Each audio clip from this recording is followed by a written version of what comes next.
Hi, my name is Julien. I've been coaching for more than 20 years, ATP, WTA, and top junior player around the world. And today we're going to talk about the contact point. Let's go. Today we're going to handle the 3 dimensions of the contact point. So there is this first dimension that is the side dimension, the distance between you and the racket from the side. There is the front dimension, the distance between you and the racket in front of you. And there is the dimension that you have to hit under the ball to go over the net. This is the lower dimension. So we're going to start by the first dimension, and it's the side dimension. So you don't have too much control about it, and I'm going to explain it why. First of all, the grip has a huge impact on this distance, on this dimension. If you hit a continental grip, you must have a straight arm at the contact point. It will make also the elbow very straight, and you will be very far from the racket. After we have the Eastern grip that also is far from you, but still you have a little bit bent elbow, so the distance is a little bit closer. After that, we have the semi-Western grip, then the racket will be a little bit closer to me, and also the elbow is going to be a little bit more bent. And then we have the full Western grip, then the distance between me and my racket will be the closest, only because the elbow will be very bent. So this dimension, you cannot really control it, because it has also another dimension to it. It's the mechanics of the stroke. So if your mechanics are aligned, you will go into a number 8 motion and you will hit the ball always on the side.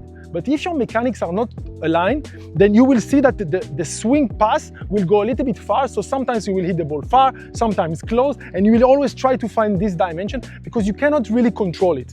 It's a lot about your grip. So if you hit the ball with the continental grip, you will see that you have to really have a straight arm to be able to control the ball, because if you bend, it will fly out. If I bend my elbow with the continental grip, automatically my racket will be open face up, and you will miss out. And if I have a straight arm, I can control. Now, if I have an Eastern grip, I can be a little bit more bent, and if I have a semi-Western grip, I can be also more bent, and full Western grip, more bent. But still, if my mechanics are aligned, this dimension, I don't need to think about it too much because the grip is taking care of it and also my mechanics. So we will see if I'm going into number 8, 10 to 10, I will hit always the ball at the same place because my racket is going around and I will hit always the ball on the side.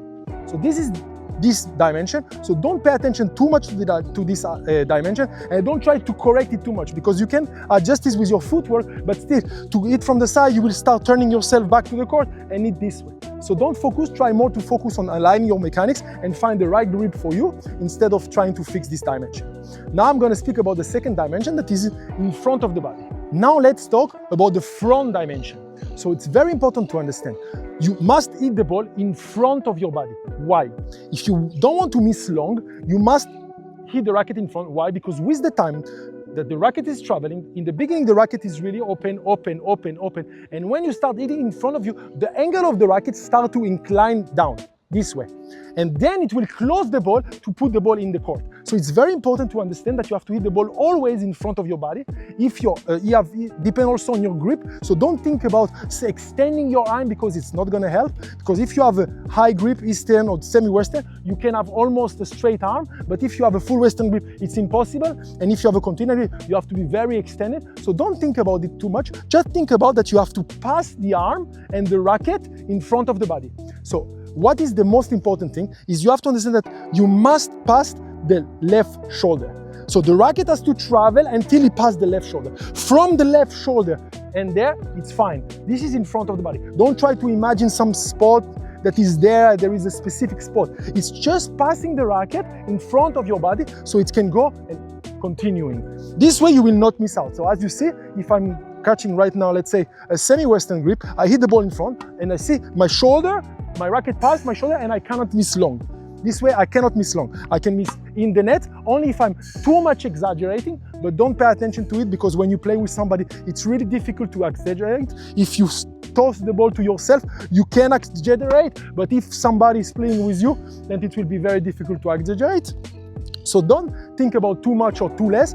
Think about passing the racket in front of the left shoulder. And then after automatically, you will turn. So, but in your mind, when you're focusing, try to pass the racket in front. And you will see the player, always when you see them play, they look like this because they're trying to pass the arm first, and then there is this rotation. So hop and go, and pass the racket in front of you. So if you have a full Western grip, it doesn't really matter also. I know that the racket's gonna be closer, but still you want to pass the left shoulder and then go. I'm gonna show a full motion. Hop, this way, bam. So you see, up, and I will twist a little bit more because the full Western is closing a little bit more. So up, this will happen, but everything has to be in front of you. So this is very important.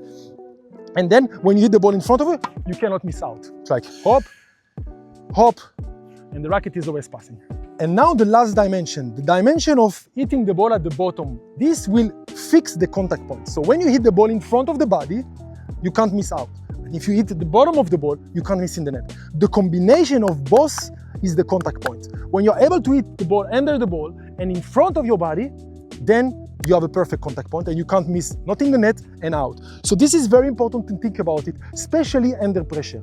When you play match, don't think about too much of your technique or mechanics or stuff like that. Think about the contact point, focusing on the ball, react to the ball and connect yourself to the ball this way. So very important to focus on the contact point. Now I'm going to show you how it is. So I'm watching the ball and I'm trying to hit the bottom of the ball. You're not trying to hit the ball and to hit it like this to exaggerate it, but try to focus on the bottom of the ball and to put your eyes there and really hit the bottom of the ball. And when you hit the bottom of the ball, you'll see the racket has to hit, and then you hit the ball in front of you, you will get the follow through automatically. So we have this combination, bottom and follow through to hit the ball in front of you. One more time, watch, up, I'm hitting the bottom of the ball, and then automatically when I'm hitting the bottom of the ball, my racket will give me a little bit of top spin. So we'll always have a little bit shape. Even if you want to hit completely flat, even if it's completely flat, you will have a little shape to put the ball into the court. One more time, I'm going to show it to you. Up, you hit the bottom of the ball, and then you hit in front of you. So even with the full Western grip now, full Western, you have to be even more at the bottom of the ball, because that's why they have all this heavy top spin, the player with the full Western, because they are really calm and they must come under the ball. You see the angle of the racket that should be when you hit a low ball under the ball.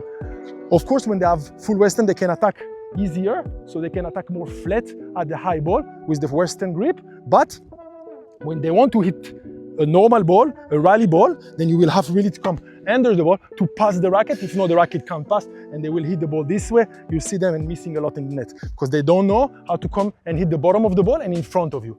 Of course, if the racket is too close, most of the time it's a mechanic problem, but you can correct it a little bit by focusing really hitting the bottom of the ball. Now we have also the continental. Continental, same, you have to hit the bottom of the ball and to be more stable with the straight arm. Very important to have a straight arm at the contact point when you have a continental. And Eastern, same. This way. Hop, this way. Hop, the racket hitting the bottom of the ball and then in front of the body. This is the right contact point. I'm going to show you to it now from behind. Little recap, and I'm going to show you the contact point in every grip. So we have the continental grip, bottom in front with straight arm. One more time. Hop, this way. Eastern grip, same. Bottom of the ball in front of me. One more time. Hop. You see, the ball doesn't go up because I'm hitting in front of me. The ball is going forward. Semi-Western, same. Hop.